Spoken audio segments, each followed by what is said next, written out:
오늘 제목은 부활하신 예수, 부활하신 예수이고요. 부제는 갈릴리에서 배우리라입니다. 갈릴리에서 배우리라. 8년 전에 개척을 했습니다. 개척 초기부터 이 마태복음을 시작했는데 왜 아직까지 마치지 않느냐, 중간중간에 다른 성경들을 꽤 많이 봤습니다.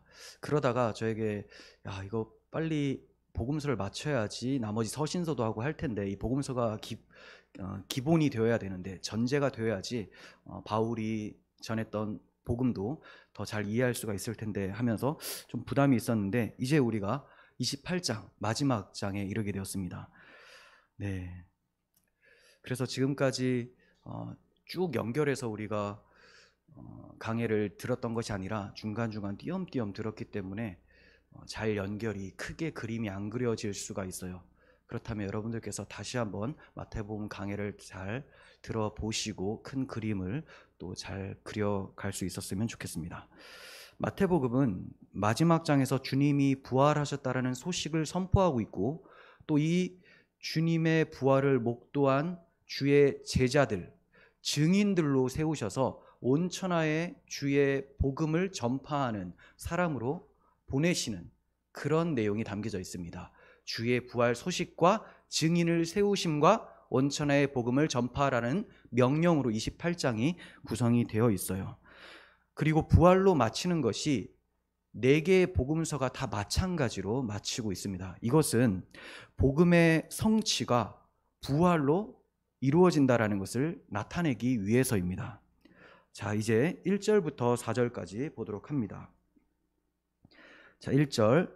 안식일이 다 지나고 안식 후 첫날이 되려는 새벽에 막달라 마리아와 다른 마리아가 무덤을 보려고 갔더니 큰 지진이 나며 주의 천사가 하늘로부터 내려와서 돌을 굴려내고 그 위에 앉았는데, 그 형상이 번개 같고 그 옷은 눈같이 희건을 지키던 자들이 그를 무서워하며 떨며 죽은 사람같이 되었더라. 그림이 그려지십니까? 아주 새벽에 일찍이 두 여자 마리아들이 찾아갔어요. 무덤을 찾아갔습니다. 자, 그런데 놀라운 광경을 보게 돼요. 돌문이 굴러져 있고 그 돌 위에 천사가 앉아 있는 거예요. 그리고 이 모습을 이 여자들만 본 것이 아니라 지키던 경비병들도 보게 됩니다. 그래서 이 지키던 자들이 무서워해서 떨며 죽은 사람같이 되어버렸다, 이렇게 설명을 하고 있어요. 먼저 안식일이 다 지나고 부활이 일어났다는 점을 좀 생각해 보기를 원합니다. 공감복음서가 공통적으로 강조하는 것이 안식일이 완전히 다 지나갔다, 그리고 부활이 일어났다는 겁니다. 이것은 안식일의 주인께서, 예수님이 안식일의 주인이시죠.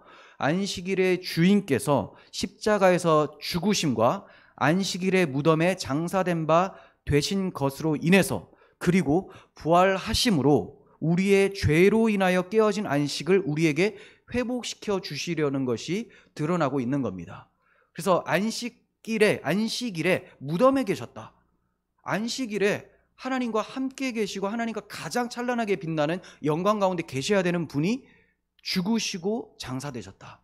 그래서 우리에게 진정한 안식을 회복시켜 주시기 위함이라는 것을 가르쳐주고 있는 것입니다. 그리고 이 여자들이 안식 후 첫날 새벽에 예수님의 무덤에 갔습니다. 왜 갔느냐? 예수님의 시신에 기름을 바르기 위해서, 향유를 바르기 위해서요.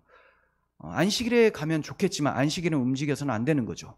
그래서 꼭 참았다가 안식 후 첫날 새벽에 찾아갔는데 예수님이 없는 겁니다. 예수님의 시신에 기름을 바르러 찾아갔는데 예수님이 없는 거예요. 자, 우리가 이렇게 안식 후 첫날 새벽에 일찍이 마리아들이 시신에 향유를 바르려고 찾아간 것을 통해서 보게 되는 것은, 제자들은 예수님이 십자가 때 다 도망갔었지만 이 여자들은 끝까지 찾아갔었고 따라갔었고, 또 죽으신 후에도 가장 먼저 찾아와서 주께 대한 사랑을 표현하고 있다는 겁니다. 그러니까 주님께서 살았을 때나 죽으셨을 때나 동일하게 이 여인들이 주를 향한 사랑은 한결같았다라는 것이죠. 우리도 이와 같은 신앙을 가지고 있어야 됩니다. 어떠한 상황 가운데서든지, 내가 이해되지 않는 그런 상황에서든지 어쨌든 우리 주님은 항상 계시고 우리의 주인이시라는 것, 이런 주를 향한 사랑이 변함없는 우리들이 되었으면 좋겠어요. 자, 그렇게 이 여인들이 하나님 주를 향한 사랑이 한결같았기 때문에 부활의 최초 목격자라는 영광을 얻게 된 것이고, 또 주님께서는 이 여인들을 부활의 최초 증인으로 삼으셨던 것입니다. 우리도 한결같은 주를 향한 사랑이 있을 주께서 우리를 이렇게 사용해 주실 줄을 믿습니다. 자, 이 여인들이 깜짝 놀랍니다. 왜냐하면 큰 지진이 일어났어요. 큰 지진. 성경에서 지진은 하나님께서 강림하셨을 때 나타나는 현상으로 나타나고 있습니다. 강림하셨을 때. 왜 이런 현상이 일어나느냐? 하나님은 거룩하신 분이시고 영광스러운 분이시기 때문에 온 천지가 하나님을 감당할 수 없다라는 것을 드러내고 있는 겁니다. 하나님이 임하시면 땅이 진동을 하게 되는 거예요. 그러므로 주님의 부활하심을 증거하는 이러한 시점에서 큰 지진이 일어났다는 것은 주님께서 바로 거룩하시고 영광스러우신 하나님의 아들이심이라는 것을 드러내고 있는 것이죠. 그 전에는 예수님께서 아주 힘없이 십자가에서 죽으셨는데 후에 큰 지진과 함께 주님의 영광스러움과 하나님의 아들 되심이 나타나고 있는 것입니다. 주님께서는 살아계신 하나님의 본체이시고 하나님의 아들이시라는 겁니다. 자, 이렇게 온 땅이 진동되어질 때 천사가 돌을 굴려버립니다. 이 돌은 무덤을 막고 있었던 문의 역할을 하고 있었어요. 근데 무덤 문이 열려버린 겁니다. 그리고 천사가 그 돌 위에 앉았어요. 우리가 간과하지 말아야 할 것은 여기서 지진과 돌문이 굴러간 것이 예수님을 무덤에서 나오게 하기 위해서다라는 것은 아니라는 겁니다. 왜냐하면 예수님이 지금 부활하신 몸은 어떤 몸이에요? 시 공간을 초월하는 몸입니다. 우리가 지금 알 수 없는 몸이에요. 그래서 제자들이 문을 닫고 있는데 문을 통과하고 들어오시기도 하셨던 그러한 신비로운 몸이에요. 그러니까 무덤 문이 닫혀 있어도 주님은 유유히 빠져나가시는 분이라는 거죠. 그래서 무덤 문이 열렸기 때문에 주님이 나가신 것이 아니라 주님께서 이전에 먼저 나가셨고, 그럼 문이 왜 열렸는가? 이 여인들과 또 경비병들에게 주님의 부활하심과 주님의 무덤이 비어있음을 보여주시기 위해서 열렸다는 겁니다. 부활의 증인들을 위해서 대적자들이 보고 그들의 심판이 마땅하다는 것을 알려주기 위해서 문이 열렸다는 거예요. 다시 말해 사망 권세를 이기신 부활의 흔적을 친히 보여주기 위해서 문이 굴러간 것입니다. 이처럼 우리가 부활의 역사적 사실을 확신하게 하기 위해서 주님께서는 문을 옮기신 것입니다. 자, 이것을 보자 경비병들이 무서워 떨어요. 죽은 자처럼 되었다, 이렇게 말을 하고 있어요. 그들이 두려워 떤 것은 하나님의 영광과 거룩하심 앞에 섰기 때문에 그래요. 물론 저들이 선 것은, 저들이 목도한 것은 큰 지진이고 돌문이 굴러간 것이고 천사의 형상이 번개와 같고 아주 눈같이 흰 모습, 이런 모습을 본 겁니다. 그러니까 완전한 하나님의 영광은 아니고 하나님의 영광이 이렇다라는 것을 가시적으로 나타내 보이는 주의 천사들을 통해서 본 겁니다. 이것을 보았음에도 불구하고 놀라 자빠진 겁니다. 거의 죽은 자처럼 되었다는 게 뭐예요? 기절했다, 정신이 혼미해졌다라는 것을 얘기를 하고 있는 것입니다. 그러니까 진짜 하나님을 만나면 그냥 죽는 거예요. 죽는 거. 우리 주님을 만나게 되면 죽어 마땅한 죄인이라는 것이 여기서 드러납니다. 자, 5절에서 6절, 천사가 여자들에게 말하여 이르되 너희는 무서워하지 말라. 십자가에 못 박힌 예수를 너희가 찾는 줄을 내가 아노라. 그가 여기 계시지 않고 그가 말씀하시던 대로 살아나셨느니라. 와서 그가 누우셨던 곳을 보라라고 말씀합니다. 분위기가 확 달라집니다. 경비병들은 무서워서 떨다가 기절했는데, 죽은 자처럼 됐는데 가만히 두셨어요. 왜? 신경 안 쓴다는 거죠. 주의 천사는 주를 대적하고 주의 복음을 가리우려고 하는 사람들을 신경조차 쓰지 않아요. 무섭던지 말던지 죽던지 말던지. 그런데 주님의 십자가를 애통해하며 또 주님의 부활하심을 기뻐하는 여인들에게는 무서워하지 말라는 위로의 말씀이 전해지고 있는 것입니다. 이것은 하나님의 권능이 임하는 날에 무서워 떨다가 죽어버리는 사람이 있는 반면에 주님께서 무서워하지 말라 하며 위로의 말씀을 듣는 사람들이 나뉘어진다는 것을 보여주고 있는 것입니다. 어떤 자들이 주의 위로의 말씀을 듣습니까? 주의 십자가가 내 죄를 위한 십자가다라고 생각하며 애통하는 자, 주의 부활하심이 나를 다시 살게 하시는 하나님의 능력이다 라는 것을 고백하는 자, 이 자들에게 무서워하지 말라는 말씀이 주어지고 위로가 주어지는 거예요. 반면에 주를 대적하는 자들, 슬피 울며 이를 갈게 될 것이고 마침내 죽은 자처럼 될 것이다 라고 말씀하고 있는 것입니다. 그러면서 천사가, 제가 왜 천사들이라고 해석하냐면 다른 복음서에서는 천사들이라고 기록이 되어 있어요. 그것은 증인을 나타내기 위해서 두 명의 천사가 등장하기도 합니다. 그러니까 이게 신비로운 광경이기 때문에 천사가 한 명이든지 두 명이든지 상관이 없어요. 초자연적인 일이기 때문에 그렇게 표현하고 있는 거예요. 자, 이 천사가 여인에게 얘기를 합니다. 십자가에 못 박히신 예수를 찾고 있구나. 십자가에 못 박히신 예수를 찾고 있다. 이게 무슨 말입니까? 천사가 강조하는 것은 예수님이 진짜로 십자가에 못 박혀서 죽으셨다라는 것을 강조하고 있는 거죠. 진짜 죽으셨다. 이게 왜 중요합니까? 진짜 죽지 않으셨다면 진짜 부활도 없는 거죠.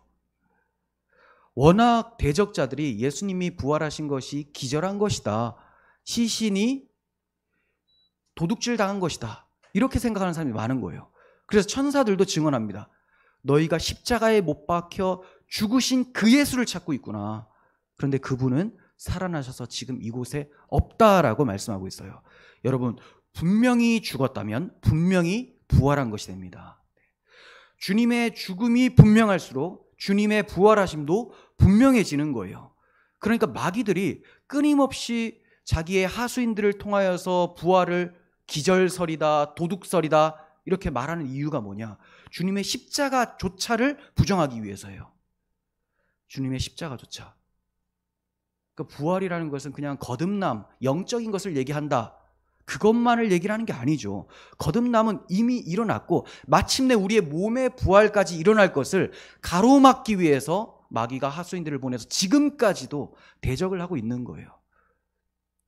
그래서 우리가 이 부활의 복음에 확실하려면 십자가에서 죽으신 예수의 그 대속 죽음이 확실함을 알아야 된다는 거예요. 천사가 가르쳐주고 있죠. 십자가에 못 박힌 예수를 찾고 있느냐. 그래서 천사는 주님은 더 이상 여기 계시지 않고 부활하셨으니 와서 눈으로 보라는 거예요. 주님께서 누우셨던 곳을 눈으로 봐라. 눈으로 보고 확인하고 그 자리 만져봐라. 아무도 없지 않느냐. 보고 듣고 만진 바 되어 부활의 증인이 되라고 말씀하고 있는 것입니다. 주님은 정말로 죽으셨고 정말로 부활하셨어요. 천사는 주님의 부활이 우연히 일어난 일이 아니라 말씀하신 대로 일어난 일임을 분명히 언급하고 있어요. 주님은 자기가 예루살렘에 올라가 장로들과 대제사장들과 서기관들에게 고난을 받고 죽임을 당하시고 제3일에 부활하실 것을 3번이나 예고하셨습니다. 3번이나. 그리고 그 외에 간접적으로 말씀하신 것까지 합치면 그 이상이에요. 그러니까 주님께서 부활하신 것은 너무나 분명한 것인데 그가 전에 말씀하신 바대로 부활하셨다라는 거예요. 말씀하신 바대로. 주님께서도 여러 차례 말씀하셨고 주님의 부활하심은 이미 구약 성경에서부터 계속해서 말씀해 오고 있었던 것입니다. 그러니까 그냥 갑작스럽게 일어난 일이 아니다.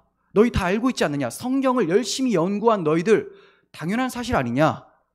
체험을 바탕으로 얘기하는 게 아니에요. 너희가 봤기 때문에 주님이 살아났다, 이게 아니라 이미 말씀하셨다. 말씀이 근거라는 겁니다.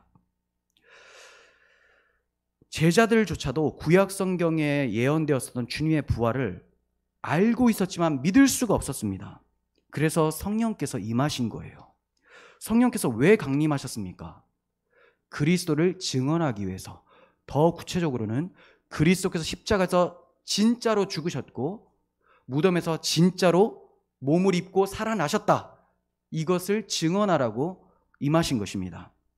그래서 성령을 받은 베드로가 설교하는 내용이 그리스도의 부활을 말하는 거예요. 그리스도의 부활. 자, 베드로의 설교 내용을 좀 볼 텐데, 베드로가 다윗의 시를 인용하면서 부활을 증거합니다. 사도행전 2장 25절.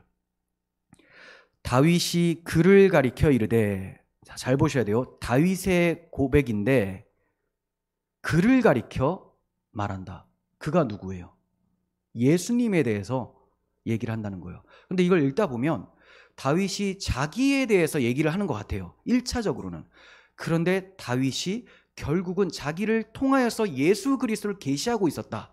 이것을 해석해 주는 것이 베드로의 설교예요. 자, 이 점을 기억하시고 봅니다. 다윗이 그를 가리켜 이르되 내가 항상 내 앞에 계신 주를 배웠으며, 그러니까 1차적으로는 나라는 것은 다윗 자신, 하지만 다윗을 통하여서 예수님을 얘기를 하는 거예요.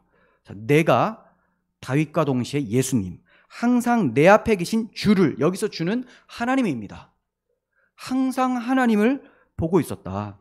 나로 요동하지 않게 하기 위하여 그가 내 우편에 계신다. 하나님이 늘 내 옆에 계셨다. 그러므로 내 마음이 기뻐하였고 내 혀도 즐거워하였으며 육체도 희망에 거하리니 이는 내 영혼을 음부에 버리지 아니하시며 주의 거룩한 자로 썩음을 당하지 않게 하실 것이미로다. 그러니까 결코 죽음 가운데 내버려 두지 않으신다. 하나님께서 그렇게 하신다. 이거를 지금 노래하고 있는 겁니다. 28절. 주께서 생명의 길을 내게 보이셨으니 주 앞에서 내게 기쁨이 충만하게 하시리로다. 이렇게 말을 해요. 자, 이것을 유대인들이 해석을 못하고 있었습니다. 아니, 다윗이 하나님께서 자기를 음부에 버리고 썩음을 당하지 않게 해주시겠다고 고백을 하고 있는데 왜 다윗은 여전히 죽어 있는가? 왜 다윗은 무덤을 보니 썩어 있는가? 이것 때문에 혼란스러워하고 있는 거예요. 그런데 베드로가 이제 아는 거죠. 아, 이게 다윗이 자기를 가리켜 말한 것이 아니라 예수님을 가리켜서 말한 것이구나. 그는 선지자였기 때문에 이것을 말할 수 있었구나. 이렇게 얘기를 해줍니다. 그게 이어진 29절입니다. 형제들아, 내가 조상 다윗에 대하여 담대히 말할 수 있노니, 확신에 차서 말할 수가 있는 거예요. 다윗이 죽어 장사되어 그 묘가 오늘까지 우리 중에 있도다. 다윗이 여전히 무덤에 있잖아. 나오지 못했잖아. 그의 뼈는 그대로 있고 살은 다 썩어 있는 상태 아니냐? 그러면 이 말씀이 취소가 되는 것이냐? 그렇지가 않다. 그는 선지자다. 하나님이 이미 맹세하사 그 자손 중에서 한 사람을, 다윗의 자손 중에서 한 사람, 마태복음 1장 1절에 나오죠. 아브라함과 다윗의 자손 예수 그리스도의 계보다. 그 사람 예수님, 그 위에 앉게 하리라. 왕 위에, 왕좌에 앉게 하리라 하심을 알고 미리 본고로, 다윗이 미리 알고 있었어요. 하나님께서 계시를 주셔서 미리 본고로 그리스도의 부활을 말하되 그가 음부에 버림이 되지 않고 그의 육신이 썩음을 당하지 아니하시리라 하더니 이 예수를 하나님이 살리시니라. 우리가 다 이 일의 증인이로다. 다윗이 멀리서 내다봤어요. 아브라함도 멀리서 주의 오심을 보고 믿음으로 환영했다. 이렇게 얘기를 하죠. 다윗도 멀리서 내다보면서 지금 나의 고백이지만 이 고백이 그리스도의 고백임을 나는 지금 계시하고 있다. 전했던 겁니다. 사람들이 못 알아듣고 있었어요.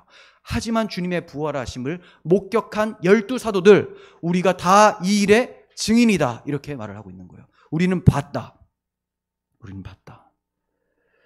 사도 바울도 이 말씀을 들어서 부활을 증거했습니다. 똑같은 시편 16편의 말씀을 들어서 증거를 하는데요. 사도행전 13장 36절. 다윗은 당시에 하나님의 뜻을 따라 섬기다가 잠들어 그 조상들과 함께 묻혀 썩음을 당하였을 때 하나님께서 살리신 이는 썩음을 당하지 아니하였나니. 예수님은 썩음 당하지 아니하셨다.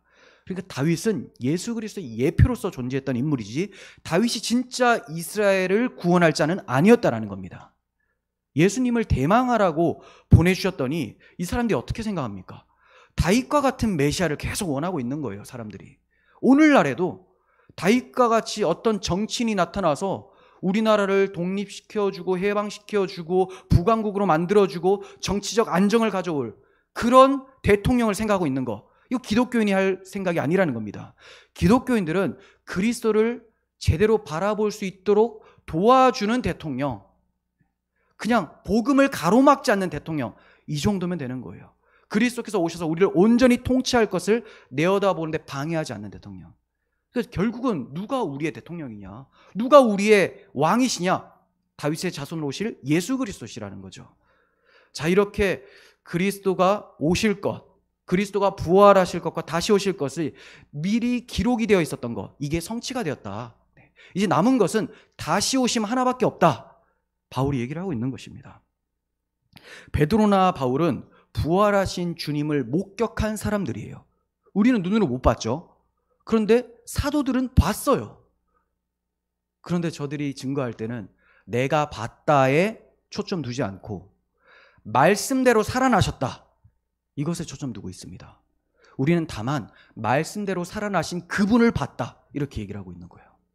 내가 봤기 때문에 진리가 아니라 말씀대로 기록이 되어 있었는데, 기록된 것을 우리가 성취된 걸 보았으니 진리가 맞구나 확인되었다라는 겁니다. 초점이 체험이 아니에요. 내가 봤기 때문이 아닙니다. 여러분, 체험은 절대 불변의 진리가 될 수가 없어요. 체험은 그때그때 다르고 내가 환영을 볼 수도 있고 나의 착각이 될 수가 있습니다. 그래서 우리가 예전에 하나님을 만났을 때 어떤 체험적인 거, 이게 우리에게 유익을 주기도 하지만 그것은 그때그때마다 흔들립니다. 과연 이것이 정말이었을까? 내 경험이 순간적인 착각이 아니었을까?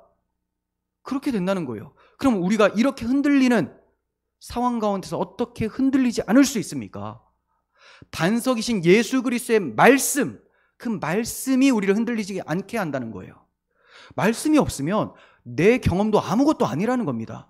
내 경험이 왜 맞냐? 하나님의 말씀대로 경험되어진 거기 때문에 맞다라는 거예요. 사도들은 자기가 본 것을 증언한 것이 아니라 말씀대로 이루어진 것을 보고 증언한 것입니다.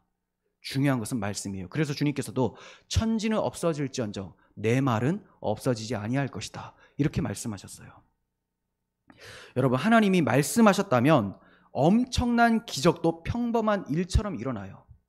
말씀하지 않으셨다면 그럼 아무것도 아니에요. 우리가 주목할 필요가 없어요. 말씀하신 일이라면 엄청난 기적도 아무렇지 않게 일어납니다. 저 엄청난 기적이 뭐예요? 주님이 죽으셨다, 이것도 기적이에요. 하나님의 아들이 죽는다? 기적이죠. 그리고 그 하나님의 아들이 죽은 자 가운데서 살아나셨다, 이것도 기적입니다. 또 놀라운 기적, 하나님이 우리를 대면하여 주셨다.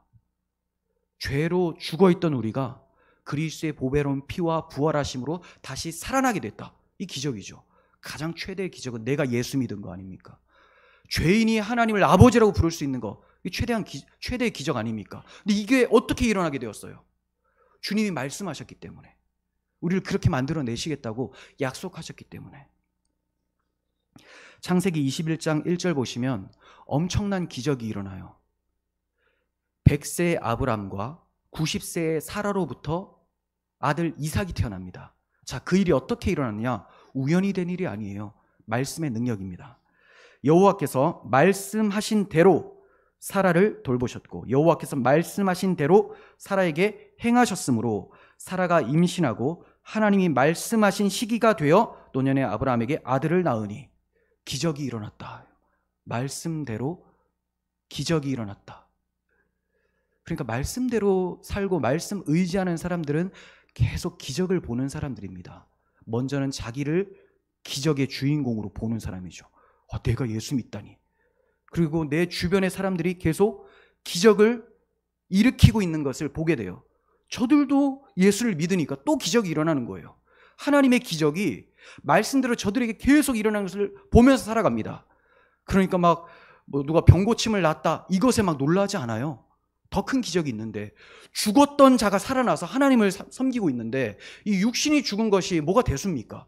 어차피 살아나도 또 살다가 죽지 않습니까? 몇십 년 살다가 또 병들어 죽어요. 영원히 죽지 않는 우리의 영혼을 변화시키고, 이 영혼이 변화됐으니 이제 마침내 주의 부활하심과 같이 온전한 몸으로도 부활할 것을 소망 중에 기다리며 살아가는 사람들, 바로 이 사람들이 그리스도인들이에요. 그래서 그리스도인들이 이 땅에 일어나는 일들, 막 기적적인 일들 보면서 우와 놀랍다, 그러지 않아요. 그러려니 하는 겁니다. 그러려니. 그런 것은 하나님께서 약속해 주신 것이 아니잖아요. 하나님이 약속해 주신 것, 이것에 주목하시면 됩니다. 정말로 말씀대로 다 일어났어요. 그래서 말씀의 권위를 신뢰하고 있었던 바울은 부활을 증거하면서 성경대로 부활하셨다, 이것을 강조하고 있습니다. 고린도전서 15장 3절, 내가 받은 것을 먼저 너희에게 전하였노니 성경대로 그리스도께서 우리 죄를 위하여 죽으시고 장사 지낸 바 되셨다가 성경대로 사흘 만에 다시 살아나셨다. 성경대로. 구약 성경에도 창세기에서 말씀대로, 신약 성경에서도 바울이 증거할 때는 성경대로. 그러니까 우리가 붙잡아야 될 것은 하나님의 말씀, 성경이죠. 성경의 권위만이 절대적입니다. 교회의 권위도 성경의 권위 아래에 있을 때의 권위가 있는 거예요. 근데 이게 바뀌어버리는 데가 어디예요? 로마 카톨릭이죠. 교황권, 교회의 권위가 더 높다, 이렇게 되는 거예요. 그래서 그들이 성경을, 정경 66권을 더하기도 했다가 빼기도 했다가 이렇게 한 겁니다. 성경이 중요한 게 아니에요. 하지만 우리는 66권만이 하나님의 절대 진리며 최고의 권위다. 이 권위 아래에서 말씀이 선포되어지고 이 권위 아래에서 권징도 시행할 때 그 권징도 징계도 달게 받게 되는 것이죠. 그리고 말씀대로 교회가 운영되어질 때 하나님의 부흥의 역사가 일어나는 거예요. 눈에 보이는 수적 부흥만을 말하는 게 아니라 진정한 영적 부흥이 말씀의 권위에 입각해서 목회되어질 때 교회가 든든히 서갈 수가 있게 되는 것입니다. 오늘날 자유주의 신학자들이 얼마나 부활을 무시합니까? 자신들의 눈으로 보지 못했다고 해서, 체험하지 못했다고 해서 부활을 무시합니다. 부활이라는 것은 있을 수가 없다. 기적? 그런 건 일어나지 않는다. 홍해가 갈라진 거? 그런 건 다 있을 수 없는 일이다. 갈대밭을 그냥 지나가는 것을 착각했을 뿐이다. 이런 식으로 가르치는 것이 자유주의 신학자들이에요.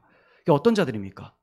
십자가의 원수로 행하는 자들이죠. 왜냐하면 부활을 부정하면 십자가의 죽으심도 부정한 것이 되기 때문입니다. 저들이 아무리 부활을 부정하고 성도들을 혼란스럽게 할지라도 말씀대로, 성경대로 주님은 살아나셨어요. 우리 성도들은 성경을 유일한 권위로 또 진리로 믿는 그리스도인들입니다. 성경대로 신앙하시고 성경대로 전파하시기를 바랍니다. 자, 그렇다면 이 귀한 주님의 부활은 어떠한 의미를 가지고 있는가? 굉장히 많지만 한 6가지 정도로만 살펴보도록 하겠습니다. 첫 번째, 주님의 부활하심으로 예수님이 진정 하나님의 아들이심, 그리고 주님이심, 그리스도이심이 입증되었다라는 거예요. 하나님의 아들, 주 그리스도이심이 선포되십니다. 자, 로마서 1장 4절. 성결의 영으로는 죽은 자들 가운데서 부활하사 능력으로 하나님의 아들로 선포되셨으니 곧 우리 주 예수 그리스도시니라. 네. 하나님의 아들이다. 아무나 부활할 수 없어요. 주님이 부활하셨기 때문에 우리도 부활을 얘기를 할 수 있는 것이지, 그 전에는 그 어떤 누구도 부활을 할 수가 없다라고 말씀하는 거죠. 그러니까 부활했다면 하나님의 아들로 선포되는 것이죠. 우리 주 예수 그리스도다. 그분은 주인이다. 하나님의 아들이니까 당연히 우리의 왕이죠. 그리고 그리스도, 구원자다. 부활이 없으면 이게 다 무너집니다. 그분이 하나님의 아들이 아닌 것이 되고, 주인이 아니고 그리스도가 구원자가 아니다. 그러니까 부활 거부하는 자들은 십자가의 원수가 맞죠. 그래서 자유주의 신학자들 다 제가 가룟유다 계보라고 하는 거예요. 주님을 대적하는 자들, 주님을 팔아넘기는 자들 아닙니까? 두 번째로 부활은 어떤 의미가 있는가? 주의 부활하심은 하나님께서 죄인인 우리를 의롭다 하시는 증거가 됩니다. 증거. 생각을 해보십시오. 주님의 죽으심이 우리의 범죄함을 위해서, 즉 죄값을 지불하시기 위해서 십자가에서 죽으신 거예요. 자, 그런데 죄를 지불하러 간 사람이 죄값을 뭐라고 하죠? 그 빚을 대신 청산해 주러 간 사람이 오히려 붙잡혀 버려요. 다 못 갚고.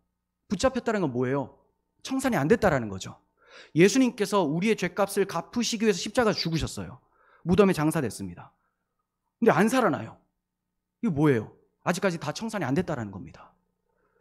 자, 그런데 주님이 부활하심으로 우리의 죄가 완전히 청산되었고 그분의 의로움을 믿음으로 받아 하나님 앞에 의롭게 되었다라는 증거가 되는 것입니다.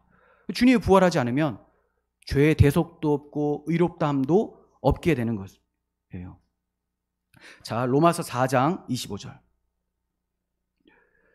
예수는 우리가 범죄한 것 때문에 내줌이 되고 또한 우리를 의롭다 하시기 위하여 살아나셨느니라. 아멘. 부활의 주를 믿는 우리는 비록 많은 죄를 짓기도 하고 자주 넘어지기도 하고 그렇지만 사실상 의인입니다. 우리가 생각할 때는 죄를 지으니까 죄인이 아니겠는가 하지만 하나님은 계속해서 너는 의인이다라고 불러주고 있어요. 무슨 말이냐? 주님의 재판석에서는 이미 끝났다라는 거예요. 정체성이 분명해졌어요. 의인. 여러분들 의인입니다. 다만 이 육체, 죄에 길들여진 육체를 입고 있기 때문에 자주 넘어지지만 우리는 의인이에요. 그러니까 의롭다함을 받았으니 이 육체 또한 의의 무기로 사용되도록 계속 길들여 가야 되겠죠. 이걸 분투하는 성화라고 하는 거예요. 끝까지 싸워야 되는 겁니다. 이렇게 하나님이 의인이라고 불러주셨으면 우리의 몸도 의인에 맞게끔 계속 변화하게 하시고 마침내 주님 다시 오시는 그날에 주의 부활의 몸에 참여돼서 온전한 의인의 삶을 살아갈 수 있게 되는 것입니다. 죄 없는 그 나라에서. 세 번째, 주님의 부활하심으로 원수 마귀의 권세가 멸하여지고 주님께서 승리하셨음이 선포된 것입니다. 원수 마귀의 권세가 무너지고 승리가 선포됐다. 자, 이 두 개가 다른 거예요. 무너지기만 했으면, 자, 십자가에서 예수님이 죽으셨잖아요. 마귀의 머리가 상했어요. 근데 부활을 안 하시면 같이 동반 희생 자살 이렇게 되는 거예요. 부활 안 하면. 그 옛날에 논개가 적장 끌어안고 죽었잖아요. 이렇게 됩니다. 근데 주님은 살아나셨어요. 그러니까 승리라는 거죠. 같이 죽으면 같이 그냥 끝난 건데 같이 죽으셨다가 주님은 살아나셨으니 승리했다. 그래서 창세기 3장 15절에 여자의 후손이 뱀의 머리를 상하게 하는 것이고 여자의 후손은 발꿈치만 상하게 된다. 부활하실 것이기 때문에. 그렇다면 이 부활하심을 믿고 그리스도와 연합된 우리도 원수 마귀로부터 완전히 해방이 된 거죠. 그리고 승리가 된 거예요. 우리가 승리를 마음껏 누리지를 못할 뿐이지 이미 승리했다는 거죠. 이걸 결국 마지막 날 하나님 나라에 가면 완벽하게 우리가 이해를 하고 경험하게 될 겁니다. 하지만 이 땅에서는 계속 전쟁 과정 가운데 있어요. 여호수아서를 통해서 살펴봤지만 가나안 땅을 들어가서도 계속해서 정복 전쟁을 하잖아요. 이미 그 땅은 이스라엘 백성에게 주어졌습니다. 약속의 땅으로. 하지만 7년간의 정복 전쟁을 계속하게 되는 거예요. 하지만 그 결과가 변하는 거 아니에요. 하나님 백성은 그 땅을 받았다라는 거죠. 네 번째, 주님의 부활은 우리 부활의 보증이 됩니다. 우리 부활에 아무나 내가 다시 산다라고 꿈꿀 수가 없어요. 우리는 희망하는 자들이 아니라 소망하는 자들이라고 말씀을 드렸어요. 약속대로 꿈꾸는 사람들이 소망하는 자, 약속과 상관없이 자기가 바라는 것 희망하는 자. 고린도전서 15장 20절에서 그러나 이제 그리스도께서 죽은 자 가운데서 다시 살아나사 잠자는 자들의 첫 열매가 되셨도다. 잠자는 자들의 우리들의 첫 열매가 되셨으니 첫 열매가 맺혀지면 이제 수학 준비하면 되죠. 나머지 다 맺혀질 거니까. 빌립보서 3장 21절 그는 만물을 자기에게 복종하게 하실 수 있는 자의 역사로 이거는 하나님의 아들의 역사로 라는 거예요. 우리의 낮은 몸을 자기 영광의 몸의 형체와 같이 변하게 하시리라. 우리 낮은 몸, 이 몸은 썩어질 몸이잖아요. 아주 미천한 몸입니다. 여러분 이 몸으로 영원히 산다라는 그 착각을 하는 사람은 아무도 없을 줄 압니다. 이 몸이 주님의 영광스러운 몸과 같이 변할 것이다 라고 말씀하고 있어요. 우리 이 말씀을 알고 있기 때문에 그 몸을 사모하는 거죠. 그 몸을 왜 사모합니까? 단순히 늙어 죽지 않아서 그게 아니에요. 그 몸은 죄와 상관없는 몸이라서 하나님께 영광만 돌릴 수 있는 상태이기 때문에 우리가 사모하는 거죠. 자, 그러한 부활의 보증이 되신 것이 예수님의 부활이라는 겁니다. 다섯 번째로 주님의 부활으로 다시 오신다라는 재림의 확실성이 되어집니다. 다시 오신다는 재림의 확실성. 주님이 부활하지 않으셨다면 다시 오실 수도 없는 거죠. 하나님 나라 건설은 주님의 재림으로 완성됩니다. 우리의 구원은 부활로 완성이 돼요. 십자가에서 죽으시고 부활로 완성이 돼요. 하나님 나라의 건설, 완전한 건설은 재림으로 완성이 됩니다. 이해가 되십니까? 이미 예수님께서 다 이루셨다 하셨잖아요. 구원을 다 이루신 거예요. 구원할 수 있는 모든 것을 다 이루시고 이제 나머지는 부활로 완성이 됐고 나머지는 따라오는 거예요. 따라오는 거. 하나님 나라가 이루어지기 위해서 하나님이 계속해서 이제 행하시는 겁니다. 그래서 성령이 부어지게 되고 성도들은 이 땅에서 주의 나라를 살아가다가 마침내 주님 오실 때 이 땅도 변화되어지고 우리의 몸도 변화되어지고 둘 다 땅이죠. 우리의 몸도 땅이고 이 세상에 발 딛고 있는 이 땅도 변화되어지고 그래서 하나님 나라가 임하게 되면 우리는 완전히 변화되어지는 거예요. 그 재림의 확실성이 주님의 부활하심으로부터 오는 거예요. 이 부활이 흔들리면 재림 신앙 가질 수가 없게 되는 것입니다. 계시록 22장 12절. 보라 내가 속히 오리니 내가 줄 상이 내게 있어 각 사람에게 그 행한 바대로 갚아주리라. 나는 알파와 오메가요 처음과 마지막이요 시작과 마침이라. 주님이 시작을 하셨다, 마친다라는 거예요. 주님이 부활로 구원을 완성하셨습니다. 그러면 하나님 나라 건설도 반드시 마쳐지는 것입니다. 자, 여섯째로 주님의 부활하심은 성도로 하여금 소망을 갖게 하고 담대히 복음을 전하며 하나님 나라의 건설의 역군으로 살아갈 수 있는 동력이 되어집니다. 좀 길었죠? 다시. 자, 주님의 부활은 성도로 하여금 담대함을 얻게 해요. 담대함. 소망을 갖게 합니다. 그리고 하나님 나라 건설을 위해서 일꾼으로 쓰임받을 수 있도록 열심을 다할 수 있게 만들어내신다는 거예요. 주님의 부활하심이. 누가복음 24장에 등장하는 엠마오로 가는 두 제자가 있어요. 예수님의 제자. 굉장히 풀이 죽고 절망 가운데 걸어갑니다. 왜? 자기가 그토록 따라다녔던 예수님이 십자가에서 죽으셨거든요. 근데 아직까지 부활 소식을 못 들었어요. 주님이 죽으셨구나 하면서 우리가 지금까지 따라다닌 게 뭐가 되나 얼마나 불쌍해요. 사도 바울도 우리가 부활이 없다면 이 세상에서 가장 불쌍한 사람이다 이렇게 얘기를 했어요. 그래서 지금 이 사람들이 불쌍한 상태로 걷고 있는 거예요. 근데 부활의 주님을 딱 만납니다. 그리고 성경에서 주님의 십자가와 부활하실 것이 기록되어 있다는 것을 하나씩 쫙 성경으로 풀어주세요. 그랬더니 마음이 뜨거워져요. 마음이 뜨거워져.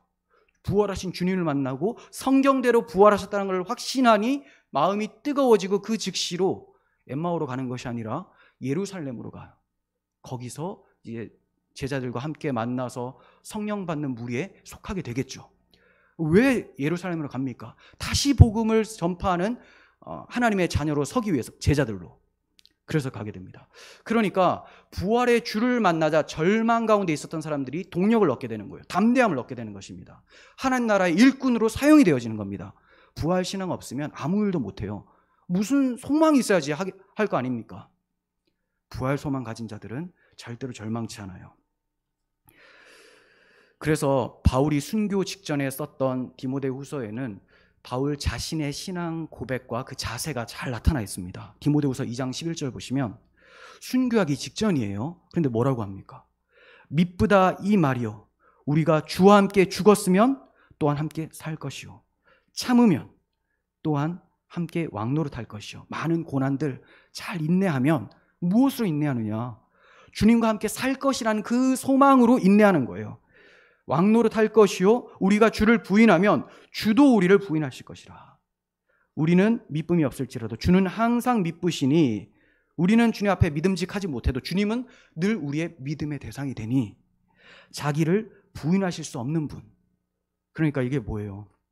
주님이 죽으셨고 부활하셨으니 우리도 반드시 산다라는 거. 우리 하나님께서 미쁘신 이 말씀을 하셨으니 우리는 반드시 살아날 것이다. 그러니 인내하며 담대히 고난 받자 이렇게 얘기를 하고 있죠. 죽음의 순간까지도 끊임없이 부활을 묵상하며 담대히 순교를 당했었던 사람이 바로 바울입니다. 전에는 그렇게 무서워가지고 도망 다녔었던 제자들, 그리고 예수님을 대적했었던 바울, 이런 사람이 어떻게 이렇게 변화될 수 있었을까요? 겁쟁이들이 어떻게 담대함을 가질 수 있었을까요? 부활에 대한 확신 때문이죠. 그러니 마귀가 자기 하수인들을 통해서 부활 신앙을 그렇게 흔들려고 하는 거예요. 이게 흔들려야지만 담대함을 잃어버리게 되고 복음 전파를 가로막을 수 있기 때문에 그렇습니다. 7절에서 8절 봅니다. 또 빨리 가서 그의 제자들에게 이르되, 자, 천사가 여인들에게 얘기를 하고 있어요. 빨리 가서 제자들한테 말해줘라.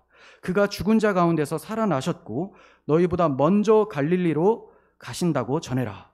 거기서 너희를 배우실 것이다. 네. 그리고 보라, 내가 너희에게 일렀느니라 하거늘 그 여자들이 무서움과 큰 기쁨으로 빨리 무덤을 떠나 제자들에게 알리려 달려가고 있다. 이렇게 얘기를 하고 있죠. 자, 빨리 가서 전해라. 7절에서도 빨리 가서, 그리고 제자들의 반응도 빨리 달려가고 있습니다. 부활 소식을 들은 사람들은 더 이상 무덤 앞에서 지체할 수가 없어요. 주님이 무덤에 안 계신데 왜 계속 무덤에 있겠습니까? 십자가에 계속 예수님을 매달아 놓을 수가 없습니다. 가톨릭에는 계속 예수님이 십자가에 매달려 있죠. 우리는 부활신앙을 믿는 사람들이에요. 십자가 예수님이 없어요. 예수님 다시 사셨다라는 거죠. 그래서 부활 소식을 접한 사람들, 이걸 믿는 사람들은 기뻐하며 전파하러 나가게 됩니다. 이게 마땅한 반응이에요. 9절에서 10절 봅니다. 예수께서 그들을 만나 이르시되, 이제 예수님을 만나요. 길을 가다가 예수님을 탁 만납니다. 예수님께서 인사를 하세요. 평안하냐? 자, 이것은 평안이 있을지어다, 기뻐할지어다, 이런 인사말이에요. 네, 인사말. 여자들이 나아가 그 발을 붙잡고 경배하니 이에 예수께서 이르시되, 무서워하지 말라. 가서 내 형제들에게 갈릴리로 가라 하라. 거기서 나를 보리라 하시니라. 천사가 전했던 말과 동일한 말씀을 또 해주시죠. 또 위로하시고 또 확신을 주고 계시고 또 명령을 주시는 겁니다. 평안하냐라고 하는 것은 좀 전에 말씀드린 대로 유대인들이 일반적으로 하는 인사말이에요. 그래서 우리가 잘 아는 에이레네라고 하는 평안이라는 단어하고는 달라요. 다른 단어입니다. 카이로라는 단어인데요. 그냥 기뻐하라, 이런 뜻이에요. 기뻐하라. 주님께서 만나셔서 왜 기뻐하라고 하시냐면, 이제는 너희가 내가 얘기한 대로 내가 십자가에서 죽을 때는 너희가 내가 십자가 짐 때문에 근심하게 될 것이나 오히려 그것이 기쁨이 되리라. 이 말씀이 생각나게 하시는 거죠. 오히려 기쁨이 될 것이다. 자, 이제 내가 부활했으니 너에게 기쁨이 있을 것이다. 이렇게 인사를 해주고 계십니다. 정말로 주님의 부활 소식을 들었던 여인들에게는 기쁨이 임했습니다. 오늘날 성도들에게 있어서도 부활 소식은 기쁨으로 찾아오게 되는 거예요. 결국 주님은 십자가 부활로 구속이 성취되었으니 이제 두려워 말고 기뻐하라라고 말씀하고 계시는 거예요. 전에 제자들은 주님이 장차 사람들의 손에 넘겨져서 고난을 받고 십자가에서 죽으시고 사흘 만에 살아나실 것이라는 예고를 들었음에도 불구하고 근심했다라고 기록하고 있어요. 근심했다. 왜 그들이 근심했습니까? 부활을 믿지 않았기 때문에. 주님이 죽으실 거다라는 거기까지만 믿는 거예요. 그것도 설마 죽으시겠어? 설마 죽으시겠어? 하다가 정말 매 맞는 거 보면서 큰일 났다. 완전 절망에 빠지는 거죠. 왜 근심하고 왜 절망에 빠지냐? 부활 신앙이 없으면 빠지는 거예요. 부활을 믿지 않으면. 성도들이 왜 절망하지 않느냐? 부활 신앙을 가지고 있기 때문에. 오늘 우리도 그리스도의 부활 신앙을 굳게 붙잡지 못하면 절망하게 돼요. 하지만 부활 신앙을 확고한 자들은 세상이 절망시킬 수가 없습니다. 왜냐? 그 잠깐 있다가 사라지는 인생이고 우리의 몸과 영혼은 반드시 주님 나라에 합당한 모습으로 변화될 것이기 때문에 잠깐 안개와 같이 사라지는 것에 목숨 걸지 않는다라는 거예요. 만약에 목숨을 건다면 이 세상 때문에가 아니라 세상에 살면서 영원한 가치를 위해서 목숨을 거는 거죠. 세상 것 때문에 목숨을 걸지 않아요. 그러다 보니 무슨 일이 생기고 무슨 큰일이 생겨도 큰일이라고 하지 않게 되는 거죠. 만약에 세상 만사가 다 괴롭고 막 절망적이다, 부활신앙 없다, 이렇게 보시면 돼요. 부활 실험 없다. 부활은 단지 둥둥 떠다니는 단어였을 뿐이다. 근데 여러분들이 무슨 일을 당하든지 만사형통하리라. 뭐가 만사형통해요? 요셉이 감옥에 갇혔는데 뭐가 만사형통합니까? 요셉은 하나님이 자기를 지키실 줄 아는 거예요. 반드시 세워주실 것을. 꿈을 봤잖아요. 환상을 봤잖아요. 다 곡식단이 자기에게 절하는 것을 보지 않았습니까? 그 소망을 가지고 있습니다. 그게 만사형통이죠. 우리가 이 땅에서 아주 힘들게 어렵게 살 수도 있어요. 하지만 만사형통한다는 것은 부활할 거라는 거예요. 주님이 이 소망을 주셨다. 이거 가지고 있으면 흔들리지 않습니다. 부활 소망에 확실한 자가 되시길 바랍니다. 자, 예수님께서 여인들에게 얘기하시기를 내 형제들에게 가서 전하라 이렇게 얘기를 하죠. 예.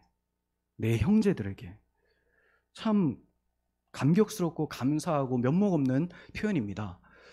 분명히 주께서 형제들이라고 하는 작자들은 주님을 부인하고 저주하며 도망가 버렸어요. 그런데 주님은 지금 그 배반의 현장에서 저들을 형제들이라 이렇게 부르고 계십니다. 그리고 주님께서 형제들아라고 부른 것이 처음이에요. 복음서에서. 누구든지 내 아버지의 뜻대로 하면 내 어머니요 형제다라고는 하셨지만 너희들이 그렇다 지금 이렇게 하신 적은 없어요. 근데 왜 형제들이라고 하십니까? 주님의 부활하심 때문에 저들이 예수님께 편입되어 주님의 몸, 한 몸이 되었다. 지체가 되었다라는 거예요. 형제. 그래서 히브리서 기자도 주님께서 우리의 큰 형이고 하나님 아버지 앞에 맏아들이다라고 기록을 하고 있어요. 네. 우리가 어떻게 형제라는 칭호를 받게 됩니까? 너무 놀랍죠. 이러한 것은 구약 성경에서도 종종 나타났습니다. 우리가 최근에 살펴보고 있는 룻기에서도 엘리멜렉이라고 하는 죽었고 다 가산탕진한 이런 아무 보잘것없는 사람. 근데 이 엘리멜렉을 형제라 부끄러워하지 아니하고 기업 물을 자가 되어준 보아스. 그 보아스가 예수 그리스도의 예표로 등장한 인물이죠. 마찬가지예요.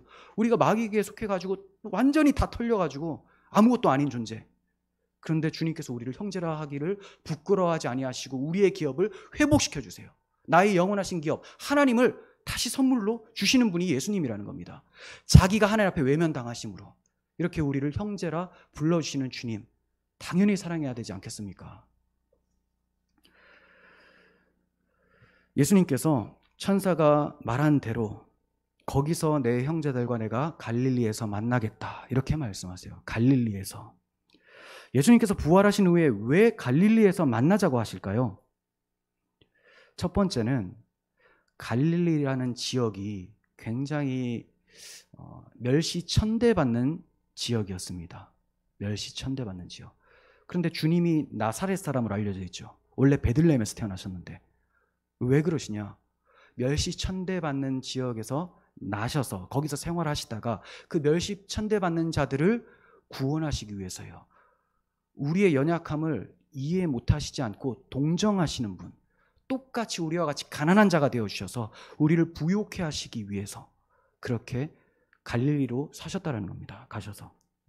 천국은 심령이 가난한 자의 것이기 때문에 갈릴리에서 만나자고 하신 거예요. 그래서 부활하신 주님은 유대인 중에서도 무시당했었던 여인들에게 나타나셔서 그들을 증인으로 삼고 계신 것입니다. 자, 두 번째는 갈릴리가 구약 성경에서 이방의 갈릴리 이렇게 표현이 되고 있어요. 이곳에서 만나시겠다는 것은 이제 하나님의 복음이 유대인으로부터 넘어가서 더 확장되어서 이방에까지 전해지게 될 것이다라는 것을 보여주고 있는 거예요. 그래서 주님께서 이어지는 지상 명령에서 이방 선교를 명령하고 계시는 거예요. 마태복음 끝에. 모든 민족을 제자로 삼아 아버지와 아들과 성령의 이름으로 세례를 베풀고 내가 너희에게 분부한 모든 것을 가르쳐 지키게 하라. 이방 민족까지도 복음이 이제 확장되고 있다. 자, 이제 세 번째. 이 세 번째가 오늘 저는 중요하게 생각해서 작성을 했습니다. 세 번째. 제자들을 새롭게 부르셔서 새롭게 파송하기 위함이다라는 거예요. 갈릴리가 어디입니까? 예수님께서 제자들을 제일 먼저 불러주신 곳, 소명받은 장소예요. 나를 따라오라, 소명이죠. 그리고 내가 너희를 사람 낚는 어부로 만들어 주리라 라고 하신 것은 사명이죠. 부르시고 사명 주셔서 명령하신 곳이 바로 갈릴리입니다. 그때 제자들은 모든 것을 버리고 주님을 따라 나섰어요. 그러나 3년 동안 자기 힘으로 따라다녔습니다.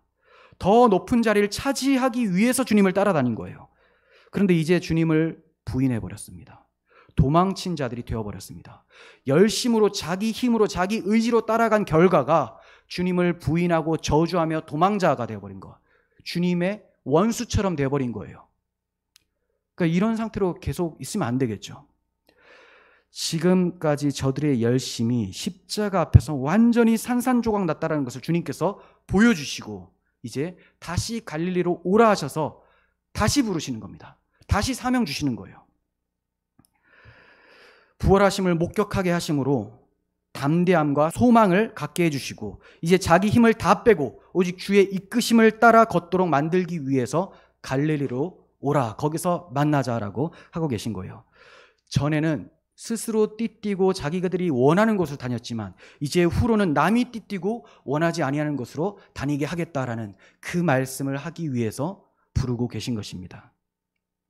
그렇게 주님은 갈릴리에서 제자들을 만나주시고 다시 예루살렘으로 올라가세요.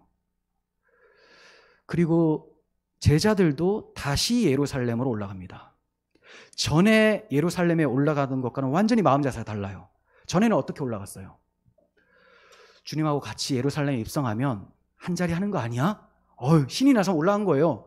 그러다가 자기가 한 자리 하는 게 아니라 배신자라는 낙인이 딱 찍혀버리고 완전히 산산조각 나고 나서야 주님이 갈릴리에서 부활하신 몸으로 만나주시고 회복시켜 주고 나서야 다시 올라갑니다. 다시 올라갈 때는 달라요. 주님과 함께 죽는 것이 사는 것이요 고난받는 것이 내게 유익이다라고 하면서 올라가는 것입니다. 이게 바로 기독교인들이에요. 근데 오늘날 기독교인들이 어떻게 올라가요? 주님과 함께 따라가면 많은 재물, 건강 확보되겠지. 기복신앙으로 따라가는 거예요. 이거 완전히 산산조각 나야 되는 거예요. 갈릴리에서 다시 부활하신 주님을 만나야 됩니다. 내 신앙이 그렇다면 갈릴리로 다시 가셔야 되는 거예요. 고난받는 것이 유익이다. 이로써 내가 주의 율례들을 배웠습니다. 주님의 생명이 내 안에서 막 샘솟게 나타나기를 바라는 마음으로 주님이 나를 그렇게 사용해 주시는 것이 기쁘다는 마음으로 주님을 따라 나서는 자들, 이 자들이 신약시대 성도들이라는 거예요. 주님께서 그렇게 제자들을 만나주시고 예루살렘으로 올라가시고 40일이 지났습니다. 주님은 감람산에서 승천하셨습니다. 그리고 10일 후에 성령님을 보내주십니다. 성령이 임하자 이제 목숨 바쳐 복음을 전하기 시작해요. 이것이 주님이 갈릴리로 부르신 이유입니다.